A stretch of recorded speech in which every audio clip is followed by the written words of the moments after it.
super cool plant here. We have Dumpster odoratus. We have, well, actually, maybe not. Let's go this way. Viburnum tinus, Loris tinus, the common name.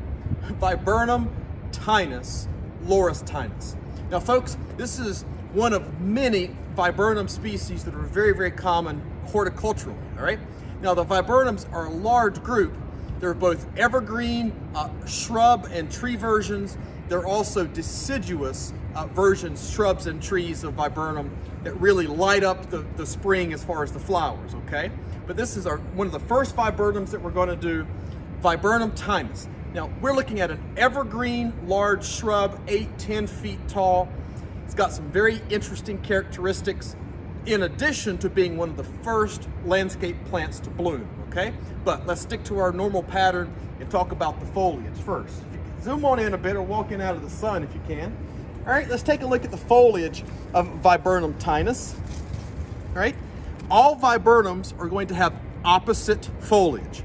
Viburnums are opposite. So when we learn these larger groups of plants, kind of keep that leaf arrangement in mind to help separate these groups of plants from one another. All right, opposite leaves, as I break off one of them to show you here. But there it is. Opposite simple leaves. These leaves being evergreen or very, very thick, coriaceous, the term we've talked about before. A couple of other neat features about Viburnum tinus. The leaves will often be undulated. Now I'm just going to keep the camera where it is and pull another leaf as I drop it. All right, let me find another leaf. If I can find one fairly quickly. Oh, here's one. That you can see, hopefully, a bit of that undulating pattern, wavy, undulated pattern. All right, so Viburnum tinus, opposite, simple, undulated leaf. The leaf shape would be elliptical, all right, broadest in the middle, tapering to both ends, elliptical. And one of the other really cool features about this, whether the camera can pick it up or not, the back of the leaf has a network of veins, and that term is reticulate. Reticulate, R-E-T-I-C-U-L-A-T-E.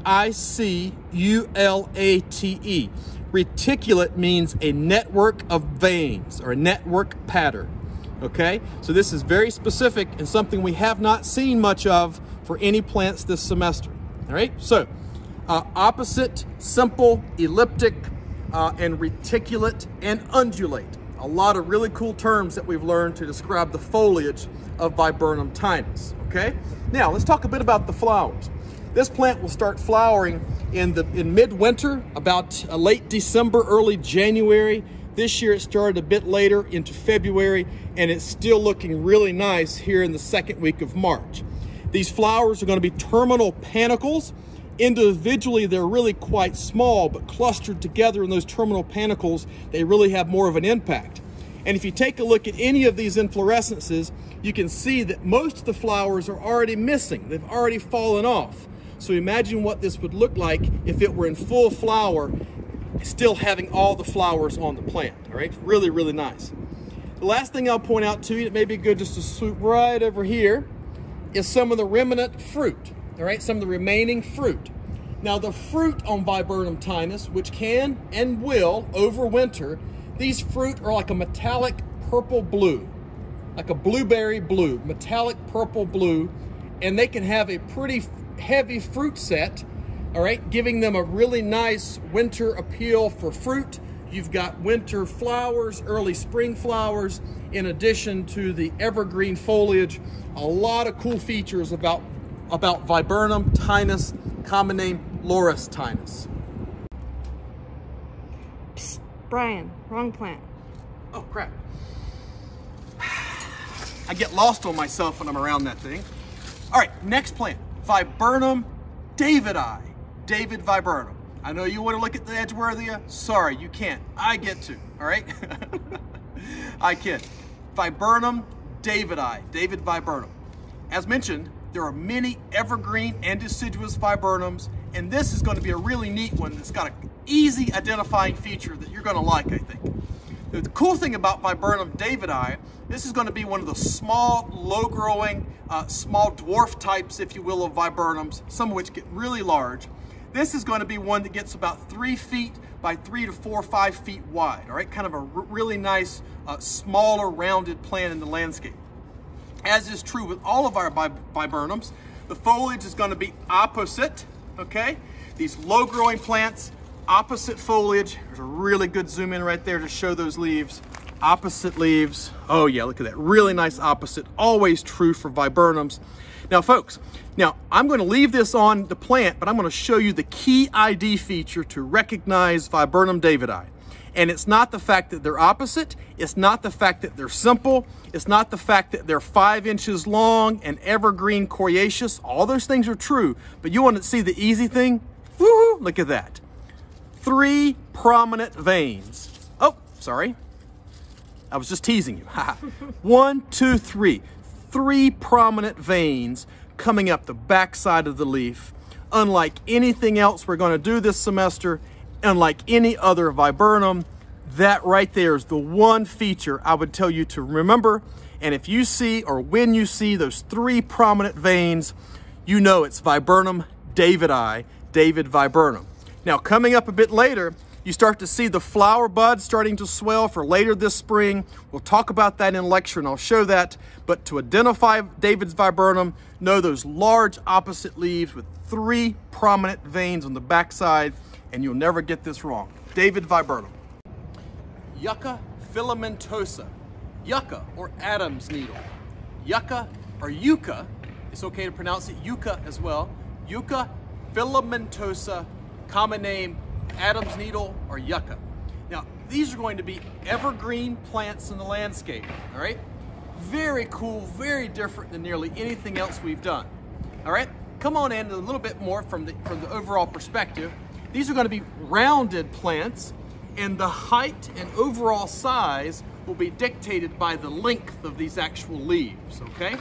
Now, as you can probably already see from that distance, and Becky will zoom in just a moment, it gets its name filamentosa in the fact that the leaves have filaments that naturally shed off the side of the leaves, okay? But while you're still at that angle, let me show you what one of the actual leaves looks like as far as size. And this is going to be it. All right, now if you can zoom in, or come on in, hopefully you can easily see those filaments coming off the edge or the margin of these leaves. These saber-like or saber-shaped leaves, super, super neat. It's the only plant that will have fibrous, textured filaments coming off the edge. There's cultivars of this that are yellow, all right? Several actually. And if you see that, you know immediately it's the species Filamentosa, because even those cultivars will have those filaments coming off of the edge, all right? Now, these plants, while rounded in shape, can easily get 4 or 5 feet tall. And one of the coolest features about yucca is that they will produce an inflorescence in the summer. The inflorescence will come right out of the center, grow 3, 4, 5 feet tall, and then have a huge panicle of campanulate shaped, very pungently fragrant flowers, okay? I'll show you those in lecture, but for right now, just enjoy and appreciate and know yucca Adam's needle as having those filaments on the edge of the margins. Akuba Japonica, Japanese Akuba. Akuba Japonica. Now, Akuba is going to be a large evergreen shrub, and even though this is more cultural, I want to point it out now because it could be a field trait or an ID feature, and that is that Akuba need or very much appreciate shade.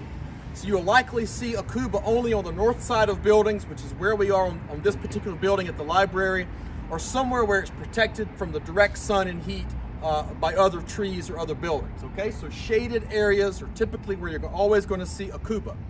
Now these plants will get 8, 10 feet high maybe, and they're dioecious, okay? And I'll tell you more about the female and male in just a few minutes. But first I want to hone in or kind of focus on the vegetative features that'll make Akuba an easy plant to identify. All right, first, the leaves are going to be opposite and really large, all right? Opposite and really large, all right? Here's the petioles, here's the stem, and the leaves can easily be 8 inches, maybe 10, but I'd say 8 inches more commonly.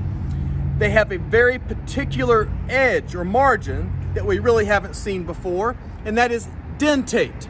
And dentate are very large teeth that point outward. Now serrate, as a comparison, serrate are smaller teeth that point forward towards the apex. But notice how those large blunt teeth point outward. So a dentate leaf margin on a very large leaf. That one's got a discoloration. Let me get you a non-disc, oh yeah, look at that. Non-discolored leaf, dentate leaf margin, very, very distinct and recognizable for Akuba Japonica, all right? Now, let's look at another feature, the stems. The stems of this plant will remain really dark green for years of growth. The stems remain dark green for several years, and only do you get to see bark when you get down many years of age, okay? So green stems, super large opposite leaves, and dentate margins. All of those features should separate Akuba Japonica from any other plant, all right? At least covered in this class. Now, I'd mentioned about this being dioecious, staminate and pistillate plants. Now, these plants will flower just a bit later this spring, and you can start to see the floral buds that are swelling, okay? Minus the bird droppings here. We've got these pistillate and staminate plants and the individual flowers associated with each. This happens to be a female, a pistillate plant, and right here is one of the last year's fruit. Now, these fruit are going to be large, red. It is a drupe in that there's a hard pit in the center, but a large red fruit. And some of the female Akubas can be heavy fruit producers. So you get an added benefit, even if those fruit are tucked inside the foliage, a bit hidden. They can be quite attractive in the winter months if it's a healthy, abundant, fructiferous specimen of Akuba Japonica in the female form. Otherwise, the vegetative characteristics should be all you need to get to Akuba Japonica, Japanese Akuba. Rhododendron Catawbiense, Catawba rhododendron. Rhododendron Catawbiense, Catawba rhododendron.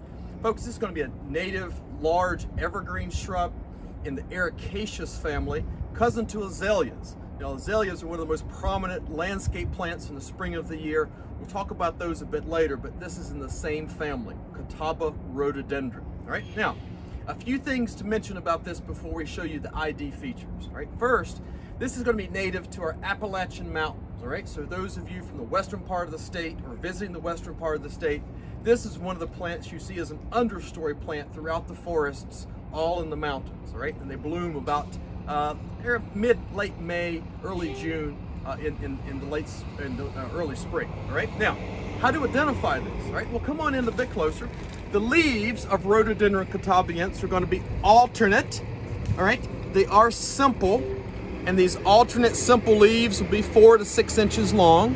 All right, very elliptical, broadest in the middle, tapering to both points. All right, you see my little boo-boo on my finger. Sorry about that. All right. The leaves are very coriaceous, all right, very thick, very leathery, all right, and they're kind of tufted at the very end of the branches. Folks, this is going to be similar to what we saw with Daphnophyllum on a few lists back, Daphnophyllum macropodum, all right? That's why we referred to Daphnophyllum as being an alternative to rhododendron, all right? So if it looks familiar to that, how are we separated, all right? Well, a couple of key things to identify Rhododendron Catawbiense. First, this time of the year, notice the enlarged floral buds, okay? These enlarged floral buds. Now, when these open in another month, 5-6 weeks or so, the inflorescence of Catawba rhododendron is called a truss, T-R-U-S-S. And the truss of these flowers can easily be 4 or 5 inches tall, forming a rounded or a dome-shaped inflorescence on top of the foliage, at the tip of the foliage, okay? Now, in addition to the current presence of those large floral buds, you also have the old flower heads or the inflorescences from last year. Let me get you to zoom in right here. And this is the old inflorescence. You see the old stamens and the old pistils that are still present. And those old present inflorescences are very common to hang on to the plant. So that can also be a tool in recognizing Catawba rhododendron. All right. And then lastly, I think one of the key things is to also compare and contrast the buds, floral versus the vegetative buds. And of course, as is true with camellias and magnolias that we've already seen, This is also true that the floral buds will be larger and the smaller vegetative buds, which will of course sprout and be the new foliage growth for this particular year. Elysium parviflorum anise. Elysium, or some people may pronounce it Elysium parviflorum anise. Now our anise tree is going to be an evergreen tree, maybe 15 feet tall or so, pretty broad spreading, as you can see from this specimen. Now, in a matter of years after this is planted, one of the notable features of Elysium is that it's not a very well-rounded or well-defined small tree or even large shrub. And by that, I mean it typically gets kind of an open, kind of a loose canopy that oftentimes is distinguishable just in that it doesn't look very tidy or very kept, okay, without a decent amount of pruning to maintain a certain shape. Okay, so I tell you that not from a cultural aspect, but so that you can let that irregular outline of the growth form of this particular plant be one of the key features. Okay, so taking a look at the vegetative characteristics going to help us identify this. The foliage is going to be alternate, simple. All right, alternate, simple. The stems are going to maintain a lime green color. So if you look back at 1, 2, maybe 3 years of growth, the stems of Elysium parviflorum maintain this really light or lime green coloration, all right? Further down 2 to 3 plus years, then the stems do turn back normal brown gray color as that bark begins to develop. But for right now, early growth, green stems. So that's one of the key things for young growth, identifying features for Elysium, all right? Now, let's go back to these alternate simple leaves, all right? This is the best textbook example of an elliptical leaf, broadest in the middle and tapering to both ends. And one of the best ways of illustrating elliptic leaves is when you fold them in the middle, what you'll get are mirror images. You've got a leaf that splits directly into mirror halves, okay? Now, this is where we need smell-o-vision or smell-o-telly. Ooh, I like that, smell-o-telly. Oh my, I just coined something. No one else has ever said that, I'm sure, all right? Elysium has a very, very strong anise smell. Now, anise is a flavoring that comes from the fruit of certain Elysium. But if you crush this, it's very pungently smells like one of two things, depending on your preference. All right, licorice, if you like licorice, or Jägermeister, if you like Jägermeister. Either way, that is the most definitive smell, licorice or Jägermeister, of the leaves. And that's true all seasons of the year. So if your sniffer works, all right, the smell-o-telly, is that what I said? Smelly-telly? Smelly-telly, whatever it is, that's a key thing for Elysium parviflorum anise. Now, I will have to show you in the lecture portion what the flowers, these white creamish looking flowers that are underneath, kind of tucked below the foliage. I'll show you what those stellate looking flowers look like, as well as a star looking fruit from which the flavoring of anise comes from. But for right now, Elysium parviflorum anise. Rosemary, one of the most common herbs, as well as a really cool evergreen shrub for the landscape. Rosemary. Now, this is a plant that's a great example of a recent name change, a taxonomic name change in the scientific name of rosemary. For the last 100 years, maybe longer, this plant has been known as Rosmarinus officinalis. But just in the past few years, taxonomists have discovered that it's not different enough to be its own genus, so now the new correct name of rosemary is Salvia rosmarinus. Salvia rosmarinus. This is in the Salvia family, the Lamiaceae family, all right, which is a huge family. So rosemary, Salvia rosmarinus.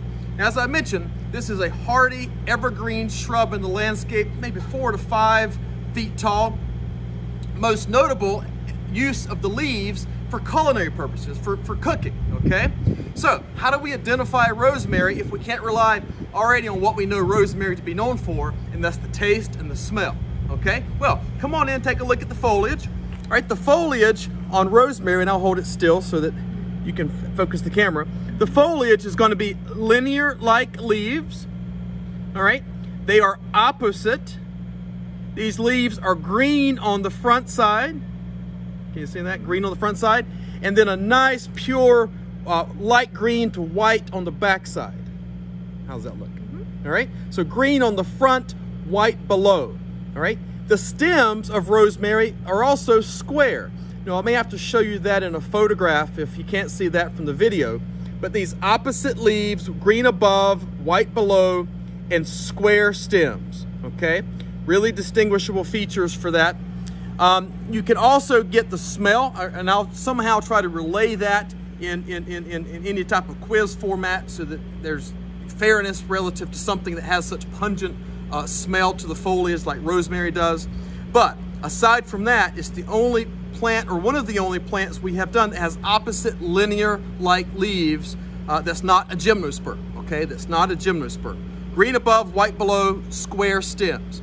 Now, one of the other neat features that's happening right about now is the flowering, all right? Now, I will pause and let you move accordingly. This plant produces these violet or these purplish violet flowers. They are opposite, and the flower shape is going to be bilabiate, all right? There may be a good example right here. You can zoom in right there really carefully on that side. You can see that bilabiate flower. Bilabiate means two lips. So these violet purple flowers are going to be two-lipped bilabiate flowers, and they do flower in the winter time and then sporadically through the spring. All right, so people don't often think about rosemary as being a flowering plant in the landscape, but they're really quite nice in the late winter when they can be very floriferous and a lot of flowers covering these stems. So for now, multi-stem, evergreen shrub, linear leaves, green above, white below, square stems, bilabiate flowers, and of course, the pungent smell of rosemary makes me want some chicken. Magnolia stellata, star magnolia. Magnolia stellata. Folks, if you like magnolias, or maybe even if you don't know to like magnolias, this is the first indication that spring is on the way and that winter is coming to a close. As with all the many spring flowering magnolias, this is going to be about the first. Star magnolias range in size from shrubs up to many trees, typically a rounded canopy, and the specimen you see behind you not only is one of the largest on NC State's campus, it's also one of the largest that I've seen, all right? So lots and lots of forms and variations of Magnolia stellata, but they have some really neat features that will make you recognize them every time. The first is their precocious blooming in the late winter, all right? One of the first magnolias to bloom, precocious flowering magnolia. Secondly, as we come in a bit further, a couple of quick features, all right? First, hone in if you can on these large floral buds. There's that large floral bud, which we know are much larger than the vegetative buds. But what I want you to notice is that sepal structure. The structure covering the bud is very pubescent. Can you see that in the video? Very pubescent. Now, a lot of magnolias are pubescent, but referencing only the ones that we will look at this semester, this one has the hairiest buds. So one thing I always say to my students, knowing that we're only going to learn 2, maybe 3 magnolias, this one is the hairiest bud, so this one has still a lot of hair. Magnolia stellata, still a lot of hair. Super, super pubescent buds on Magnolia stellata, all right? Taking a look at the individual flowers themselves, all right? With magnolias, you've got a combination of sepals and petals, and this is a great example of when you refer to an inflorescence as a perianth. And a perianth is just a collection of petals and sepals and floral parts. The individual members could be referred to as tepals, T-E-P-A-L-S, tepals. So the entire structure known as a perianth, individual structures as tepals. And with Magnolia stellata, a couple of things I want you to note and make note of, all right? First, the pure white color of Magnolia stellata. Pure white, maybe a hint of pink. And if you turn it over, turn those tepals over, you can see a hint of pink in the back of those petals, okay? Now, let's talk about size. These individual tepal parts are only going to be about 2 inches long and about 1/4 of an inch wide, all right? And they're numerous, all right? How numerous? Well, let's take a look. I just pulled off 2, all right? 3, 4, 5, 6, 7, 8, 9, 10, 11, 12, 13, 14, 15, 16, 17, and that's about right for Magnolia stellata. What I always used to say is 15, maybe up to 24 different tepal parts per flower.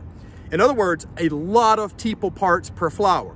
Other magnolias have larger tepal parts, and there are far fewer of those parts per flower. So Magnolia stellata, precocious, one of the first to flower. Flower petals or tepals are white, a hint of pink on the back, and 15, maybe up to 24 individual parts. Super, super fuzzy buds on the unopened flowers. Magnolia stellata. Wax myrtle, Morella cerrifera. Morella cerrifera wax myrtle. Now, this plant is more commonly known by its old scientific name, Myrica cerrifera, M-Y-R-I-C-A. So if you're looking this up in a reference book or online, you may get more information by Myrica cerrifera, M-Y-R-I-C-A, but the current name is Morella cerrifera wax myrtle. Now, this is going to be a native evergreen tree here to the eastern United States, and it's got a rich history, which I'm excited to share with you about in lecture, all right? But for now, a few key points of identification that I hope will make Morella cerrifera pretty easy, all right? First thing I want you to notice from this small tree is the number of woodpecker. Let's wait for the Kubota to go by. It's the perils of outside teaching. Come on, come on. Take your time, a little bit slower, a little bit slower. All right, great. Now, come on.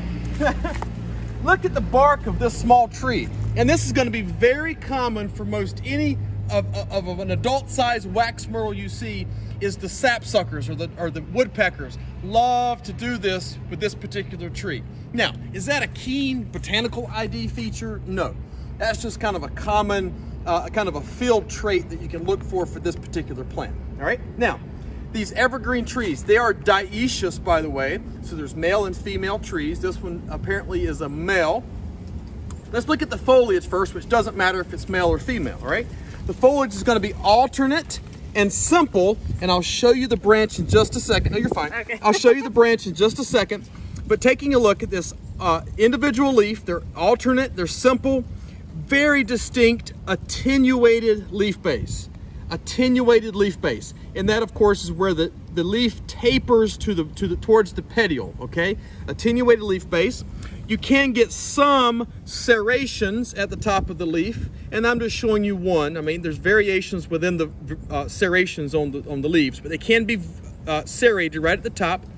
And then I'm not sure if we can capture this on video just because it's so minute, but the back side of the leaf, and again, I've got photos I can show you. On the back side of this leaf, there are tiny orange dots.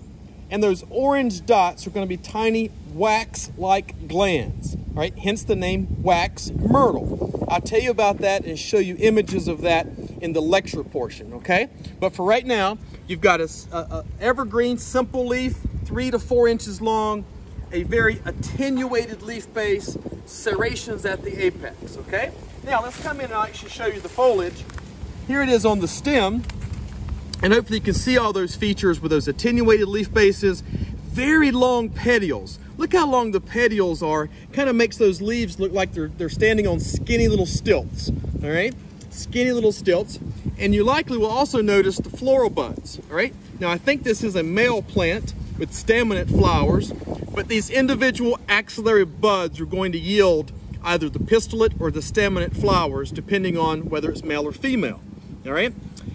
If it's a female, one of the things you can often find are gray fruit. I'll show you images of this, but gray fruit about the size of BBs, really small rounded gray fruit, are really prevalent to identify Morella cerrifera from a female perspective in the wintertime. All right, but you've got those leaves for all year long, plus if it's a larger tree, the sapsucker holes are gonna be fairly common. And then in person or through photograph, I'll show you those orange glands on the backside, which is the only plant that will have anything like that. Morella cerrifera wax myrtle. Osmanthus Exclovora. Fortune's Osmanthus. This is a hybrid, interspecific hybrid. Osmanthus Exclovora, Fortune's Osmanthus. Folks, the Fortune's Osmanthus is going to be a large evergreen shrub easily a small tree if it's pruned up, right? I mean 20 feet, 22, 23 feet tall, easily, like this big specimen behind me. I'll show you a broader picture of this a bit later, all right? So, how are we going to identify Osmanthus X Fortunii? All right, well, it is evergreen, all right? The foliage is opposite. Now, as we zoom in just a second, take note of the fact that Osmanthus is opposite, because this plant can look very much like some hollies, right? Some of the foliage of different hollies. But as we know, hollies are alternate. Osmanthus are opposite, okay? So come on in, and I'll just lay this out for you here so that you can clearly, hopefully see. Oh yeah, look at that. Opposite leaves, all right? Opposite leaves on Osmanthus, all right? These leaves are gonna be 3 to 4 inches long. And the really neat thing about the foliage of Osmanthus, not just that it's opposite with these large leaves, but there's 2 predominant leaf types on Osmanthus, all right? And by that I mean there's a juvenile and an adult form. What you're looking at here with these smooth margins, entire margins, this is going to be the adult. Now, what I'm going to do is come right here and cut a piece that has very different foliage, and the juvenile foliage of Osmanthus Fortunii, excuse me, is that these have serrations, really large serrations on the leaves, all right? So if I pick this up, oh yeah, look at that. Look at those large serrations, very, very sharp. And this is why, folks, people can quickly think that, hey, this must be a holly, but it's not. So you have juvenile and adult foliage on the same plant. Now, Becky, if you can, just kind of pan through here, showing some of the mature foliage, and then right on up to some of the immature foliage to show the different leaf types that can be present on Osmanthus Fortunii, Fortune's Osmanthus. Now, a couple of other points to note, all right? Now, these are kind of fine details, but I want to point them out because as we learn more plants, it's those small details that can separate things, all right? The internodes of Osmanthus Fortunii are round, but the node, right where the leaves and the buds are attached, the node is flattened. So you have a flattened node and a rounded internode, all right? The other interesting thing to note of Osmanthus Fortunii, this is a fall flowering plant. So in September, October, it'll produce copious amounts of axillary flowers, and by axillary I mean axils of the petiole and the stem. And these flowers are white and super pungently fragrant, okay? I'll tell you about that later, but this is a fall flowering, evergreen, large shrub to small tree, opposite leaves with both juvenile and adult foliage types. Liriope Excelloflora. Liriope Excelloflora. Common name, just Liriope is okay. I would also accept monkey grass. Now, within the group of Liriopes, these ground cover grass-like plants, there are many species and many, many cultivars, okay? So we're only going to do maybe 2 that represent the biggest or the largest variations within these grass-like ground covers, all right? So, first, about Liriope Excelloflora, monkey grass or just Liriope. They are evergreen, they are grasses, primarily used as ground covers, all right? So a couple of neat features about identifying Liriope Excelloflora. First of all, the actual plant itself is only going to get about 10 to 12 inches tall. The leaves is going to be the first grass-like plant that we have done, and the leaves are just linear leaves, as are most grass plants. Right? The linear leaves, again, 8, 10, maybe a foot in length. Solid green, about 1/4 of an inch in diameter. Okay. The diameter of the different Liriope types will help us decipher the different ones coming up, okay? So remember, about 1/4 of an inch on Liriope Excelloflora, all right? Now, what we can see at this point of the year are the remnant fruit of this particular plant. And if you come in a bit, you can actually see one of the inflorescences from last year that's yielded these dark, dark purple fruit. So Liriope, in addition to being a grass ground cover, will yield a very heavy fruit set of purple fruit, which often persists all the way through the winter, just as this one has here. All right, now, fast forward beyond the fruit, what's going to happen this spring? Well, late spring, early summer, it will grow new inflorescences out of the crown of the plant, and those flower stalks will flower kind of a white or a violet purple, and then those will yield the purple fruit for next year, all right? The last thing to mention about the growth form or pattern of Liriope Excelloflora is these plants are rhizomatous.